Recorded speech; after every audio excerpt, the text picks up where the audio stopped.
என் சாமர்த்தியம், அனுபவம், என்னுடைய எஃபர்ட் எல்லாத்தோட உம்முடைய கிருபையையும் நான் சேர்த்து இப்போ நான் முயற்சி பண்றான்றவரே.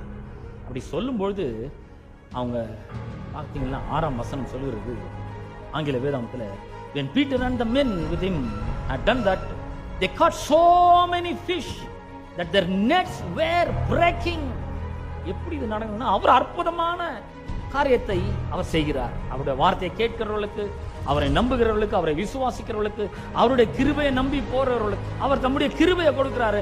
அதோடு கூட அற்புதத்தையும் அவர் செய்கிறவராய் இருக்கிறார். நான் சொல்றேன், வெறும் நம்முடைய திறமை, அனுபவம், நம்முடைய எஃபர்ட் மட்டும் கிடையாதுங்க. அவருடைய கிருபை நம்ம கூட இருக்கும் பொழுது பிரமாதமா இந்த வேலை நல்லா நடக்கும், இந்த தொழில் ரொம்ப நல்லா போகும், வியாபாரம் ரொம்ப தழைக்கும், நம்ம செய்யறதெல்லாம் வாய்க்கும், பிரயாசங்கள் வீணா போகவே போகாது, நம்ம எடுக்கிற எல்லா முயற்சிகளையும் கர்த்தர் ஆசீர்வதிக்க ஆரம்பிக்கிறார்.